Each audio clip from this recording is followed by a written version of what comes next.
नमस्कार विद्यार्थी मित्रांनो, आपण सेकंड सेमिस्टरच्या मधील अभ्यासक्रमाला सुरुवात करतोय. आज आपलं पहिलं लेक्चर आहे.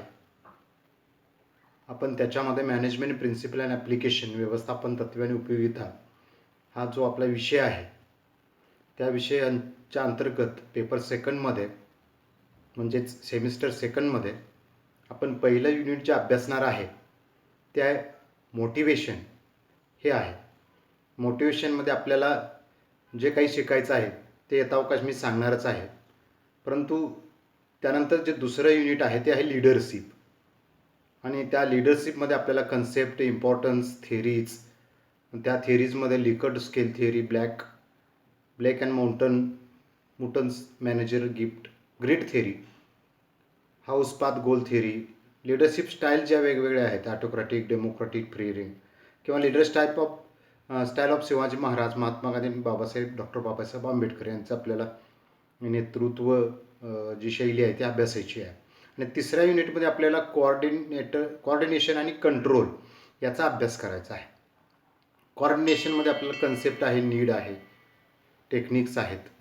कंट्रोलमध्ये आपल्याला कन्सेप्ट आहे, प्रोसेस अँड प्रिन्सिपल्स आहेत, कंट्रोल टेक्निक्स आहेत.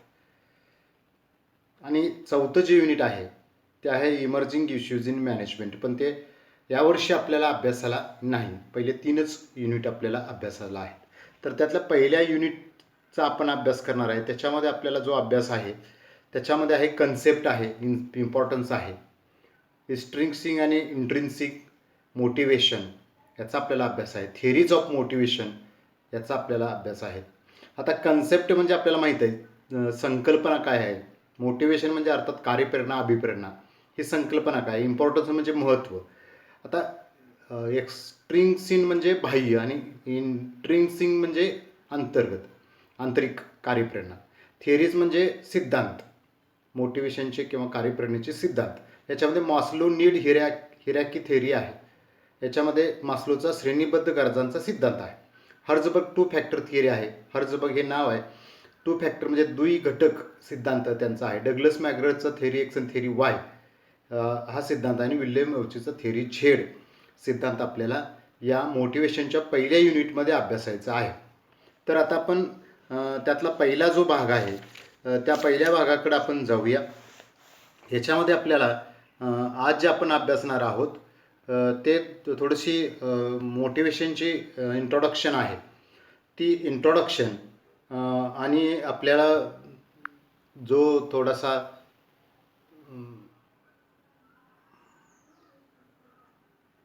व्याख्या वगैरे त्याचं थोडंसं लक्षात घेऊया. बघ, आता खूप चांगलं स्टेटमेंट या ठिकाणी सुरुवातीला आपण केलेलं आहे. आणि ते म्हणजे काय आहे तर मनुष्यास ऐकल्याने, मनुष्य ज्यावेळेला एखादी गोष्ट ऐकतो किंवा पाहिल्याने, ज्यावेळेला एखादी गोष्ट पाहतो, वाचल्याने एखादी गोष्ट ज्यावेळेला वाचतो आणि स्पर्श, आपण एकमेकाला स्पर्श करतो त्यावेळेला जे काही निर्माण होतं त्याला स्पंदनं असं म्हणतात. ती स्पंदनं आपल्या मेंदूपर्यंत जाऊन पोहोचतात. म्हणजे स्पर्श झाल्यानंतर, आता कोणाला स्पर्श केलं, म्हातार माणसाला स्पर्श केला तर काय स्पंदन जाणार, आणि अन्य एखाद्या व्यक्तीला जर स्पर्श केला तर त्याचं काय होणार, लहान मुलाला एखाद्या स्पर्श केला तर त्याचं काय होणार हे आपल्याला पटकन याच्यामध्ये लक्षात येऊ शकतं. त्यामुळं मनुष्य आता ही स्पंदनं जाऊन पुढं प्रोसेस काय होते, मेंदू काय करतो तर मेंदू आपल्या भावना उल्हासित करतो, बरोबर ना. आपण एखाद्या सेकंड केला, हा स्पर्श झाला तर काय भावना उल्हासित होतात, बरोबर आहे. एखाद्याला आपण मिठी मारली तर त्याच्या काही भावना आपल्याला उल्हासित होतात, बरोबर. किंवा एखाद्याला चापट मारली तर त्याच्या भावना काय, कारण ते नकारात्मक आहे. आणि काय म्हणजे हे आपण सगळं, एखाद्याला आपण धक्का लागला वगैरे, हे सुद्धा स्पर्श म्हणजे फक्त टच करणे असा त्या ठिकाणी अर्थ होत नाही. पण हे आपण ज्या वेळेला लक्षात घेतो त्यावेळेला याच्यामध्ये आपल्याला असं लक्षात घ्यावं लागतं की ज्या वेळेला एखादी, म्हणजे आपण वाचतो, काहीतरी एखादं स्टेटमेंट वाचलं की बाबा हॅपी बर्थडे किंवा गुड डे, हे वाचलं तर काय स्पंद निर्माण होतात आणि काय भावना उल्हासित होणार हे याच्यामध्ये महत्त्वाचं आहे. आणि मग त्याच्या अनुषंगाने काय होतं की आपल्या शारीरिक हालचाली अनुकूल होतात. म्हणजे त्या स्पंदनं जी निर्माण झाला त्यातनं भावनाच्या आपल्या उल्हासित झाल्या, त्याच्यातून आपल्या शारीरिक हालचाली निर्माण होतात. म्हणजे आपल्याला शारीरिक हालचाली त्या पद्धतीनं अपेक्षितरित्या निर्माण होत असतात. आता त्यामुळे काय होतं, पुढं काय होतं, ही प्रोसेस इथं थांबत नाही, तर व्यक्तीला स्फुरण चढतं आणि त्यालाच प्रेरणा असं म्हणतात.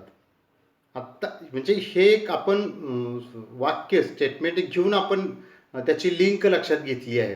आता एखादी गोष्ट माणसाला ऐकली तर ती मेंदूपर्यंत जाऊन पोचली. जर ती आनंदाची असेल तर त्याच्या भावना लगेच आनंद, त्याच्या चेहऱ्यावर हास्य येणार. आता चेहऱ्यावर हास्य आलं ही 4थी स्टेप आहे. त्याच्या अगोदर काय होणार, तर ती गोष्ट म्हणजे ऐकली की ती मेंदूपर्यंत पोचली स्पष्टपणे, आणि ही एवढं फास्ट होतं, आपण जेवढं बोलतो तेवढं ते होत नाही, एवढं फास्ट होतं, म्हणजे फ्रॅक्शन ऑफ सेकंदमध्ये होतं, फ्रॅक्शनमध्ये होतं ते. म्हणजे ऐकलं, मेंदूपर्यंत पोचलं, आपल्या भावना लगेच हास्य चेहऱ्यावर यायला त्या मेंदूनं आदेश दिला आणि ते चेहऱ्यावर हास्य आलं.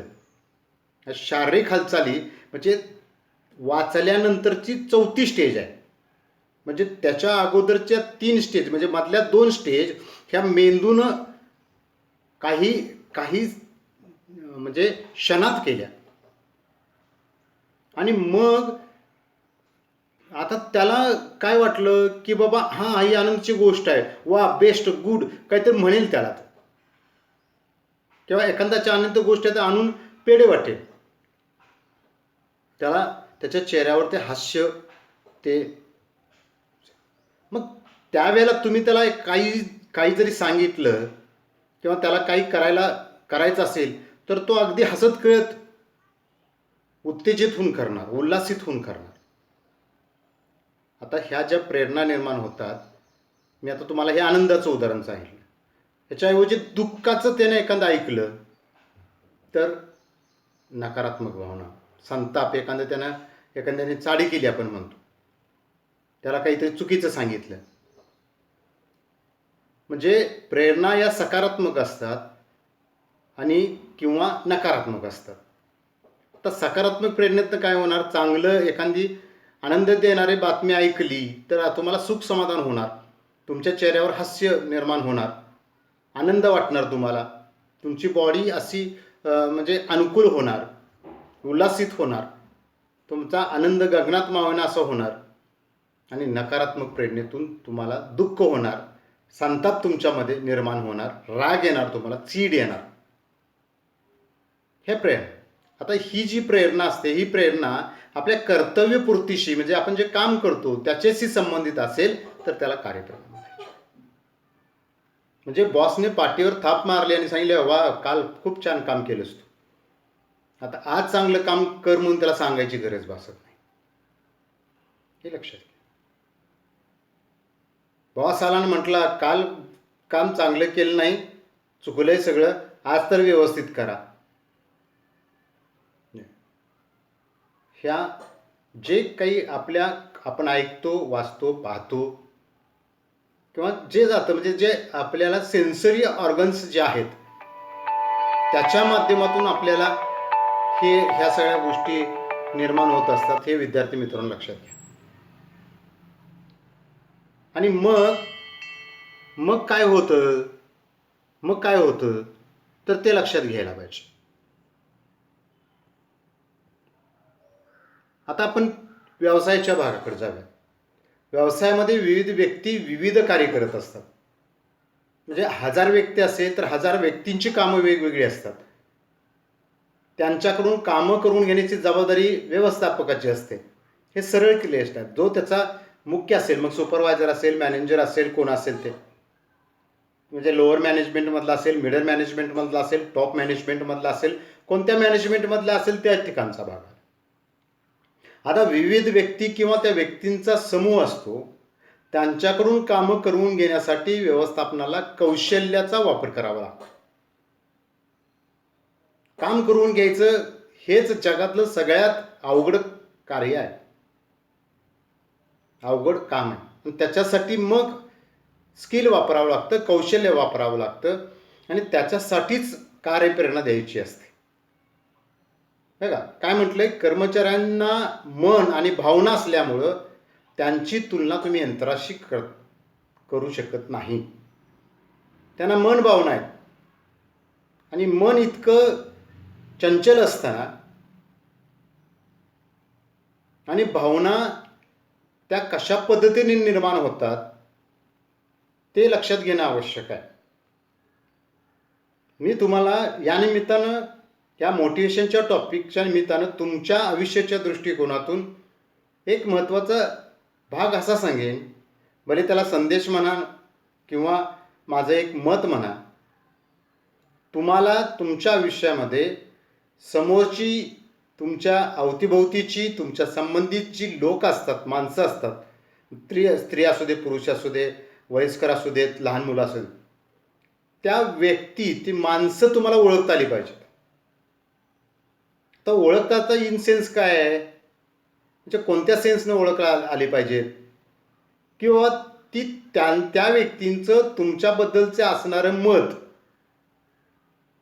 त्या व्यक्तींचा तुमच्यावर असणारा विश्वास, त्या व्यक्ती तुमच्याशी संबंधित आहेत, त्याच्या पाठीमागं स्वार्थ आहे, निस्वार्थ आहे का तटस्थ आहे.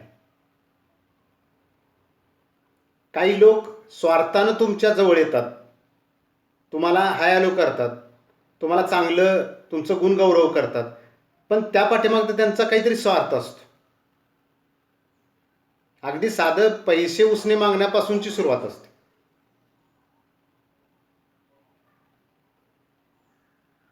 म्हणजे तुम्हाला तुमच्या आयुष्यामध्ये समोरचा व्यक्ती बोलतोय एक आणि त्याच्या मनात काय आहे, तुम्हाला बोलणं, तुम्ही ऐकून ते समजू शकता, पण त्याच्या मनात काय आहे हे ओळखणं, हे विद्यार्थी मित्रांनो स्किल आहे. आणि ते स्किल तुम्हाला तुमच्या पद्धतीने डेव्हलप करायचं आहे. त्याच्यासाठी कुठला कोर्स नाही, त्याच्यासाठी कुठली डिग्री नाही. ही तुमच्या बुद्धी, सदसदी विवेक बुद्धीवरती अवलंबून आहे. आपल्याला लॉजिक सारखा शब्द असेल, भावनासारखा शब्द असेल, मन सारखा शब्द असेल, हा आपल्याला खरोखर चांगल्या पद्धतीने समजावून घेता येऊ शकतो. परंतु ह्या ऑनलाईनच्या माध्यमातून आपल्याला ते शक्य होत नाही. आपण ज्या वेळेला समोरासमोर असतो ना, तुम्ही पाठीमागच्या वर्षाच्या विद्यार्थ्यांना जर विचारलं तर ह्या बाबतीमध्ये आपण खूप चांगलं अवेअरनेस निर्माण करतो, जागृती निर्माण करतो. कारण आम्ही फक्त तुम्हाला परीक्षार्थी म्हणून बनवायचं नाही आहे. आणि ज्या वेळेला खरोखर तुम्ही कॉमर्स शाखा निवडली, खरोखर तुम्ही भाग्यवान आहात. कारण या कॉमर्स शाखेमध्ये तुमच्या लाईफच्या, करिअरच्या दृष्टिकोनातून, तुमच्या जीवनाच्या दृष्टिकोनातून असणारे विषय तुम्हाला अभ्यासाला मिळतात. हे जे विषय आहेत ना, इन्कम टॅक्ससारखा विषय आहे, हे मोटिवेशनसारखा विषय आहे. तुम्ही कोणताही उद्योगधंदा, व्यवसाय, व्यापार, पैसे मिळवण्यासाठी, अर्थार्जनासाठी काही करावं, मोटिवेशन तुम्हाला लागू होतं, कंट्रोलिंग तुम्हाला लागू होतं, प्लॅनिंग तुम्हाला लागू होतं, तुम्हाला मार्केटिंग करावं लागतं. बिझनेस असेल तर आंत्रप्रेन्योरचा विषय येतो, मनी अँड फायनान्ससारखा विषय आहे, कोऑपरेशनसारखा विषय आहे, लॉसारखा विषय आहे. हे आपल्या जीवनाशी निगडीत असणारे विषय आहेत. अकाउंटन्सीचा भाग असेल, नॉन कॉमर्स माणसांना अकाउंट कळत नाही, इन्कम टॅक्स म्हणलं की ते भीतात. पण तुम्ही जरी सर इन्शुरन्स सारखा विषय आहे. आता या कोरोनाच्या परिस्थितीमध्ये तर इन्शुरन्सला किती महत्त्व आले सांगा. म्हणून मन आणि भावना हे दोन शब्द आपल्या आयुष्यावरती फार फार फार मोठा, शब्दात न व्यक्त करता येणारा किंवा संकेत सुद्धा न व्यक्त करता येणारा इतका परिणाम करतात, इम्पॅक्ट करतात. आता परिणाम म्हणजे मी सांगितले, परिणाम म्हणजे फक्त वाईट परिणाम नाही, चांगलाही परिणाम असतो. परिणाम या शब्दाला आम्ही बदनाम केले, त्याला पण परिणाम म्हटले की वाईटच नाही, परिणाम चांगला सुद्धा असतो आणि ते आम्हाला लक्षात घेतलं पाहिजे. म्हणून तुम्हाला लोकांच्या भावना लक्षात आल्या पाहिजेत, मन लक्षात आलं पाहिजे. आणि या बाबतीमध्ये तुम्ही ओव्हर कॉन्फिडन्स, अति आत्मविश्वास असता उपयोगाचं नाही. तुम्हाला त्याच्याबद्दलचा म्हणजे आपली एखाद्या माणसाला ओळखण्यात चूक झाली तर ती मोठेपणानं तुम्ही तुमच्या मनात दुसऱ्याला 10 जणांना सांगायचं नाही आहे, तुमच्या मनानं ते स्वीकारलं पाहिजे. एखादी चूक होते त्याला ती चूक मोठ्या मनाने, तुमच्या मोठ्या मनानं ती स्वीकारली पाहिजे. पण आम्ही स्वीकारत नाही. आम्ही काय करतो, ती चूक कुणामुळे झाली, काय झाली, त्याचे इतके क्रिटिसाइज करतो ते आणि दुसऱ्याला दुसरं देऊन मोकळं होतो. आपण खरोखरच त्यात दोषी असेल तर ते मान्य करणं आणि लवकरात लवकर करणं, त्याच्यामुळं वाईट प्रभाव असतो, वाईट परिणाम असतो, तो कमी होतो.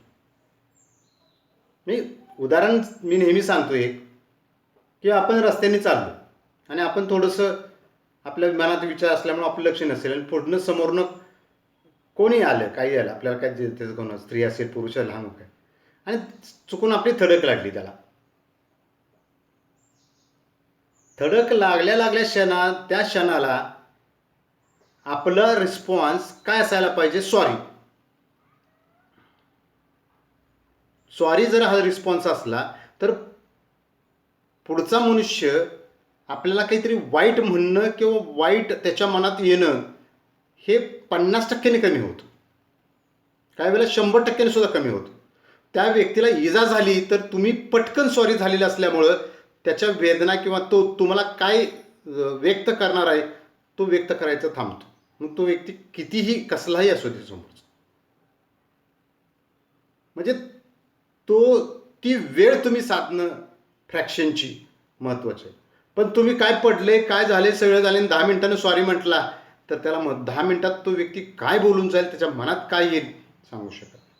आपण सॉरी म्हटल्यामुळं त्याची विचारच पुढचे खुंतवले, आपण वाईट विचार. उलट त्याला लागलं, जखम झालं तर इट्स ऑल राईट म्हणेल तो, जर तुमच्यासारखा सुज्ञ असेल तर. म्हणजे इतकी ताकद असते या गोष्टीमध्ये, पण ती परफेक्ट टायमिंग साजलं पाहिजे त्याचं. मन मगाशी म्हटलं मी खूप चंचल असतं,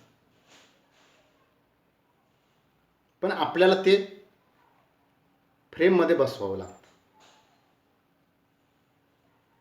काही वेळेला आपल्या भावना असतात, त्याचा उद्रेक होतो. तुम्ही भावनातनं उद्रेक केला तर त्याचे गंभीर परिणाम होतात. पण त्या भावना थोड्याशा तुम्ही तुमच्या पातळीवरती, तुमच्या लेवलवरती, मी असं म्हणेन की ते दाबल्या तर गंभीर परिणाम होणारे हे टाळू शकतो.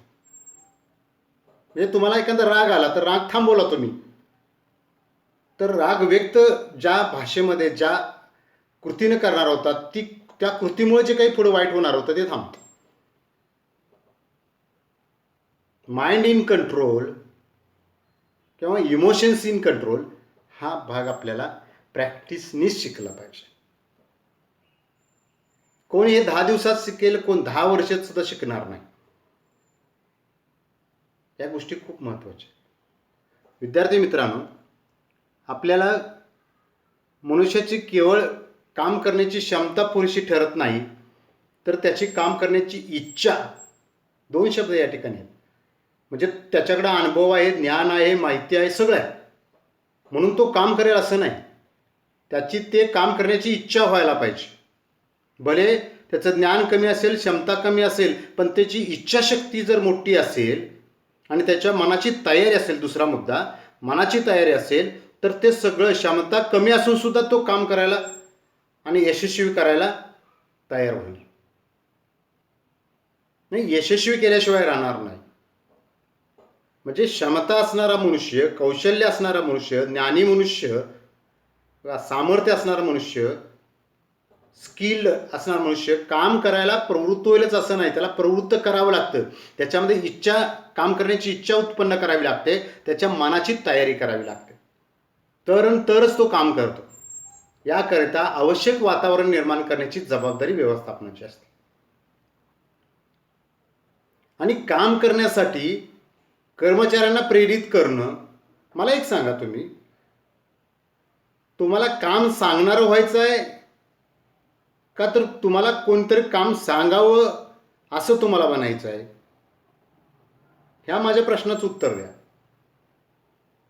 तुम्हाला काम सांगणारं बनायचं असेल तर हे सगळं समजावून घ्यायला पाहिजे, आणि काम ऐकणारं बनायचं असेल तर काही शिकायची गरज नाही. सांग कामे आपण फॉलोअर. तुम्ही फॉलोअर होणार आहात का? आम्हाला फॉलोअर व्हायचं नाही. आम्हाला आमच्या हाताखाली फॉलोअर्स निर्माण करायचे आहेत. तुम्ही एखादी पोस्ट टाकली की व्ह्यूवर्स येतात, फॉलोअर्स येतात, तुम्हाला ते चांगलं म्हणतात, ट्रोल करतात, हे आजोबा काय ह्याच्यातूनच आलेला आहे तो. मग काम करण्यासाठी कर्मचाऱ्यांना प्रेरित करणे आणि त्यांना त्या कार्यापासून समाधान प्राप्त करून देणे आवश्यक असते. आणि यासाठी जी काही आपण प्रक्रिया अवलंबतो त्याला आपण कार्यप्रेरणा असं म्हणतो. विद्यार्थी मित्रांनो, इथं आपण प्रस्तावना फक्त लक्षात घेतलेली आहे. यानंतर आपल्याला एक छोटासा व्हिडिओ बघायचा आहे आपल्याला या ठिकाणी.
मैं विवेक बिंद्रा, मोटिवेशन स्पीकर और बिजनेस कोच। आज बात करूंगा एक हाई परफॉर्मेंस टीम को कैसे तैयार किया जाए।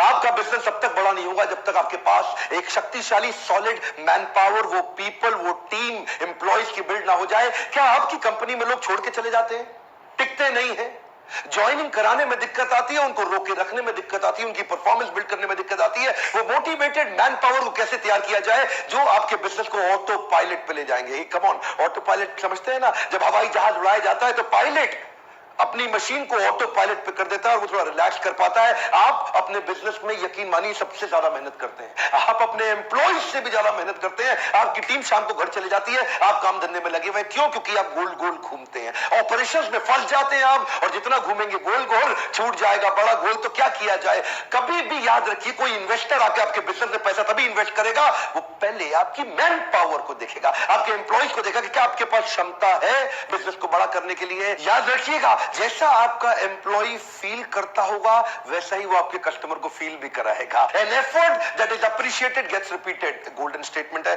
लिख लीजिएगा, ये नोट्स बनाइए, बड़े काम आएंगे ये वीडियोस को। इनको पूरा आगे पीछे घुमा के देखिएगा, सीधे टिप्स और आइडियाज दूंगा। An effort that is appreciated gets repeated, जिस व्यवहार पे दोगे पुरस्कार वही वो दोहराएगा बार बार। हे कम ऑन, इंग्लिश को हिंदी में भी बोलते, जिस व्यवहार को दोगे पुरस्कार वही व्यवहार वो दोहराएगा बार बार। क्या किया जाए? क्विकली कुछ आइडियाज नोट करिए। ये जो मैं आइडियाज दे रहा हूं अपनी कंपनी में इंप्लीमेंट करिएगा। नॉलेज से फायदा नहीं, इंप्लीमेंट एग्जीक्यूशन से फायदा होता है। ऐसे कोई नो किस्सा कहानी सर इस वीडियो में सीधा टिप्स नोट करिए। पहला tip, celebrate small success end milestone विद स्टैंडिंग ओवेशन। कुछ भी अपना जो फ्लोर है ना, आपकी कंपनी का फ्लोर जहां लोग काम कर रहे हैं उसको वाइब्रेंट रखिए। कुछ भी अच्छा हो जाए सब खड़े होकर ताली बजाए, कुछ भी अच्छा हो जाए 5 लोगों को हाई फाइव दे दे, कुछ भी अच्छा हो जाए पीठ थपथपा दे, कुछ भी अच्छा हो जाए जोर से हंसे हा हा हा। कुछ नहीं, फ्लोर को वाइब्रेंट रखिए। हर छोटी सी छोटी कुछ भी देखिए, पता क्या, सेलिब्रेट करने की आदत डालिए। जब आदमी सेलिब्रेट करता है ना, फिजियोलॉजी चेंज होती है। फिजियोलॉजी चेंज होते ही साइकोलॉजी चेंज होती है। देखिए ध्यान से, फिजियोलॉजी से बदलती है साइकोलॉजी, एक्शन से बदलता है परसेप्शन।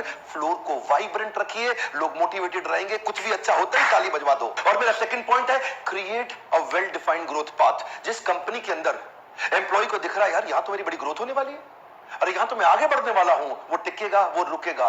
और जिस कंपनी में लगता है लाला जी की कंपनी है यहाँ जो करेंगे लाला जी करेंगे, वही खाएंगे, वही कमाएंगे, हमसे तो केवल काम कराएंगे। अगर उनको करियर का बिल्कुल वेल डिफाइंड ग्रोथ पाथ दिखेगा, आज मैनेजर, कल जनरल मैनेजर, परसों वाइस प्रेसिडेंट, शायद मैं और आगे जा सकता हूं सीएक्सओ लेवल पे भी, अगर ग्रोथ पाथ दिखेगा तो टिकेगा। अगला मेरा पॉइंट है पॉटलक। पर पॉटलक को समझाने से पहले एक बात कहना चाहता हूं, कुछ ऐसा कर दो कि आपके एम्प्लॉइज को खाली अपना परिवार ना लगे, उसको ये ऑफिस का एनवायरनमेंट भी परिवार जैसा लगे।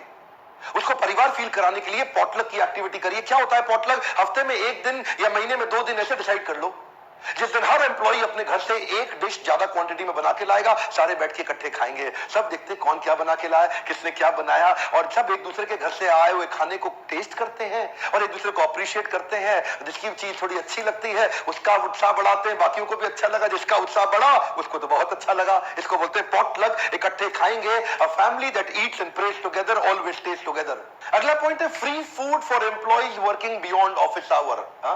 पिछले में उन लोगों ने आपस में खाना खाया, कुछ आप भी तो करोगे ना। अगर एम्प्लॉई और वर्किंग आवर से जल्दी आ गया तो उसके नाश्ते का अरेंजमेंट आप कर दो, उसको आने में कभी तकलीफ नहीं होगी, अगली बार भी आ जाएगा। अगर देर तक काम किया उसके डिनर का अरेंजमेंट कर दो, उसको अगली बार देर तक रुकने में तकलीफ नहीं होगी। थोड़े से कन्वीनियंसेस दो।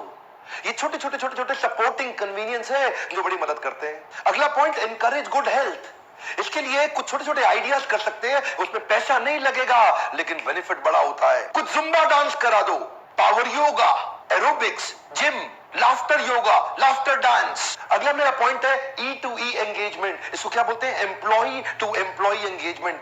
ये ना एक ऐसा करो, थोड़ा सा एक बोर्ड बना दो, ऑफिस में कोई जगह ढूंढो, देखो भाई कहां खाली जगह, एक बड़ा सा बोर्ड बना दो, वहां स्टिकी नोट साइड में रख दो और पेन रख दो। इसमें क्या करेंगे? Gratitude journal. किसी एम्प्लॉय ने किसी के लिए कुछ अच्छा किया तो वहां पे एक चिट्ठी लिख के उसके बारे में थैंक यू कर दे और उसकी तारीफ करे पूरे पब्लिक के अंदर। वहां चिपका दे कि भाई सुरेश, मेरे घर में तकलीफ आई और मुझको देर रात तक हॉस्पिटल जाने में भी मदद करी, मेरे साथ भी गया अपने टाइम, और देर रात तक 2 बजे तक मेरे साथ रहा। मैं नहीं आया अगले दिन, लेकिन उसने अपने ऑफिस का काम भी संभाल लिया। भाई भी कई बारी भाई के काम नहीं आता, ऐसे एम्प्लॉइज हैं हमारे ऑफिस में जितना काम आते हैं। जब सुरेश पढ़ेगा कि पब्लिक आके पढ़ रही है और सब पब्लिक में सुरेश का उत्साह बढ़ा रहे, वाह सुरेश, वाह सुरेश, वाह सुरेश की जय हो, सुरेश की जय हो, सुरेश को अच्छा लगेगा। देखो यार कुछ अच्छा किया तो कितनी तारीफ हुई। और जिस व्यवहार पे दोगे पुरस्कार वही दोहराया जाएगा बार बार। ऑफिस में कल्चर आ जाएगा, एक दूसरे की मदद करना, एक दूसरे के, तो ये परिवार बन जाएगा। वो उस परिवार में जाने की जल्दी नहीं करेगा, ऑफिस वाले परिवार में जरूरत पड़े तो देर तक रुकेगा। अगला पॉइंट है employ of the week, employ of the month या एम्प्लॉय ऑफ द क्वार्टर। आदत डाल दो कंपनी में, लोगों में अच्छा ढूंढने की आदत डाल दो। छोटे छोटे कई तरह के पैरामीटर्स बना दो। किसी आदमी को ना ढूंढो अपनी कंपनी में जिसको ये डिपार्टमेंट दे दो। और अगर आपकी कंपनी बहुत छोटी है, एक आदमी को डिपार्टमेंट नहीं दे सकते, तो एक आदमी ऐसा ढूंढो जिसको ये एडिशनल रोल तो पकड़ा दो कम से कम, कि भाई अपना काम कर रहा है, ये भी साथ में काम संभाल ले। प्रैक्टिस करो कि हर हफ्ते किसी ना किसी को अवार्ड देना ही है। मैंने कोई सर्टिफिकेट बांटना ही है अवार्ड का। लोग वेट करेंगे मैं कब बनूंगा एम्प्लॉय ऑफ द वीक, मेरी फोटो लगेगी कब, और कब लोग ताली बजाएंगे मेरे लिए। एक्साइटमेंट आ जाता है माहौल में। देखिए बिजनेस लॉजिकल है लेकिन लोग इमोशनल होते हैं। कम वन मोर टाइम, बिजनेस धंधा लॉजिकल है पर जो लोग हैं पीपल वो इमोशनल है, ये जुड़ नहीं पाते हैं। इमोशनल लोगों को जब एंगेज करोगे तब आपका वो लॉजिकल धंधा चलाएंगे। तो उनको ना थोड़ा सा चार्ज अप करके रखो माहौल, और लोग भी वेट करें मैं कब बनूंगा एम्प्लॉय ऑफ द वीक, ऐसा क्या करूं कि मैं भी बन जाऊं एम्प्लॉय ऑफ द वीक। अगला पॉइंट है ई-सॉप्स और रेवेन्यू शेयरिंग। ये बड़े कमाल की चीज है। अगर आपको लगता है कि आपकी कंपनी छोटी है और कोई बड़े बड़े लोग आना नहीं चाह रहे आपकी कंपनी में, टैलेंटेड मैन पावर आना नहीं चाह रहा कंपनी में, तो क्या किया जाए? देखिए ये होता है एम्प्लॉय स्टॉक ऑप्शन। इसके ऊपर तो पूरा वीडियो बना दूंगा। ये क्या है? देखिए इसके लिए आपको चाहिए प्राइवेट लिमिटेड कंपनी, पहली रिक्वायरमेंट है इसके लिए। प्रोप्राइटरशिप पार्टनरशिप एलएलपी में नहीं होता। अगर आपकी है प्राइवेट लिमिटेड कंपनी और आप छोटे छोटे, देखिए कई प्रकार के ना एसएमई आईपीओ भी होता है, आईपीओ इनिशियल पब्लिक ऑफरिंग, उससे पहले आप ईसॉप निकाल सकते हो, यानी कि छोटी छोटी इक्विटी, छोटा छोटा रेवेन्यू शेयरिंग के पार्ट अपने एम्प्लॉय को दे दो। मेरा एक क्लाइंट है रांची में, उसने एक बहुत बड़ी कंपनी के प्रेसिडेंट जिसकी 18 लाख रुपए महीना तनख्वाह थी, उसको 5 लाख रुपए महीना तनख्वाह पे उठा करके ले आया। छोटी कंपनी में, बड़ी कंपनी से जब छोटी में आता है कि पैसा ज्यादा मांगता है, ये बड़ी कंपनी से छोटी पे ले आया कम पैसे में। क्यों? रेवेन्यू शेयरिंग कर दिया। क्या किया? ईसॉप दे दिया, एम्प्लॉय स्टॉक ऑप्शन। थोड़ा गूगल में सर्च करिएगा, अगर आप चाहते हैं इस पे वीडियो बना तो नीचे कमेंट बॉक्स में लिखिएगा।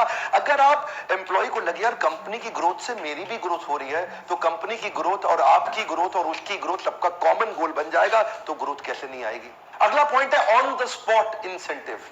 ये बड़ा कमाल का पॉइंट है। ऑन द स्पॉट इंसेंटिव का मतलब क्या होता है? कुछ ना ऐसा माहौल कर दो कंपनी में, जगह जगह छोटे छोटे गोल बना दो और छोटे छोटे गोल के बाद 5-5 रुपए के नोट लटका दो ऑफिस में। जैसे ही गोल अचीव किया, उतार 500 का नोट। जैसे ही तूने गोल अचीव किया, वो एक छीन चॉकलेट लटका दो। अरे कुछ मतलब छोटे छोटे ऑन द स्पॉट इंसेंटिव, आदमी को वेट ही ना करना पड़े। माहौल ऐसा हो जाए, ऐसा लग रहा है जैसे मतलब क्रिकेट का मैच चल रहा हो। ओए मारा छक्का, ओए बजाई ताली। कुछ ऐसा कर दो कि जैसे वहां पे ना मतलब बोर्ड पे टांग दो 500 के नोट, और तेरी जैसी सेल क्लियर हो गई, अपना ढा के खींच नोट जेब में डाल और लोग बजाएंगे ताली। मैं बता रहा हूं आपको, ऑन द स्पॉट इंसेंटिव से माहौल बड़ा एनर्जाइज रहता है, लोग भी लगे रहते हैं, मेरे को भी मिलने वाला, मेरे को। ये क्या है? ये इमीडिएट ग्रेटिफिकेशन है। तुरंत लोगों को क्या चाहिए? अब भी क्या फायदा होगा, अब भी क्या फायदा होगा। 6 महीने बाद कुछ इंसेंटिव मिलेगा, आज आदमी बैठा रहता है, पता नहीं मिलेगा नहीं मिलेगा, लेकिन अगर तुरंत मिले आदमी भागने लगता है। On the spot incentive energy बढ़ा देता है। अगला पॉइंट है sponsor higher education against contract. क्या मतलब हुआ इसका? जो आपके एम्प्लॉइज है ना, वो ग्रो करना चाहते हैं, उनकी भी इच्छा है भाई मेरी भी प्रगति हो, उनके भी तो कुछ सपने हैं जिंदगी में। उनके लिए या तो एग्जीक्यूटिव एमबीए स्पॉन्सर कर दो, या उनके लिए लीडरशिप फनल स्पॉन्सर कर दो। आप उन पे पैसा खर्च करो, उन पे इन्वेस्ट करो। अल्टीमेटली आपका धंधा तो वही चलाने वाले हैं ना। आप तो बैठ करके खाली इंस्ट्रक्शन गाइडेंस दे दोगे आगे चल के, वही तो आपका विजन है ना, कि आप ही लगे रहोगे क्या? गल्ला छोड़ो कैंपेन, टीम को तैयार करो। तो क्या करो, एक कॉन्ट्रैक्ट साइन करा लो कि भाई मैं तेरी है ना एमबीए स्पॉन्सर कर देता हूं, मैं तेरी एमबीए कराया तो तेरी एमबीए में कुछ 2 लाख 5 लाख एग्जीक्यूटिव एमबीए में लगेगा, मैं देता हूं। शर्त यह है कि तू 3 साल तक कॉन्ट्रैक्ट में बंध गया, तू 3 साल तक मेरे साथ काम करेगा। इससे क्या होगा? बढ़िया एम्प्लॉय टिकेगा भी, रुकेगा भी, और उसी बहाने आपने थोड़ा इन्वेस्ट कर दिया, वो ग्रो भी हो जाएगा। ग्रो करेगा, ज्यादा सीख के आएगा, किसी कंपनी में काम करेगा, आपकी कंपनी में काम करेगा। बहुत सारे मेरे पार्टिसिपेंट्स अपने एम्प्लॉइज को लीडरशिप फनल में भेजते हैं, अपनी टीम के साथ आते हैं, 4+1 का बेनिफिट लेते हैं, क्योंकि उनको मालूम है लीडरशिप फनल में आएंगे, सारे फ्रेमवर्क सीखेंगे, अप्लाई क्या करेंगे, मेरी कंपनी में करेंगे, तो पहले उससे कॉन्ट्रैक्ट साइन करा देते हैं। यार मैं तेरे पे खर्चा करना चाहता हूं, इन्वेस्ट करना चाहता हूं, शर्त यह है कि तू 2 साल कम से कम मेरे साथ रुकना चाहिए, तभी तेरे पे इन्वेस्ट करूंगा। उसको भी लगता है यार इतना महंगा प्रोग्राम, कि भाई लीडरशिप फनल की फीस है ना 1,09,000 रुपया, वो आप उसके ऊपर इन्वेस्ट करते हो, वो भी तैयार होता है। ठीक है सेठ जी, आपके साथ ही रहूंगा, आपके साथ काम करूंगा, आप मेरे बारे में सोचोगे तो मैं आपके बारे में क्यों नहीं सोचूंगा। एक बात बताऊं, परफॉर्मर टूटा और नॉन परफॉर्मर टिका, ये दोनों ही बड़े खतरनाक हैं।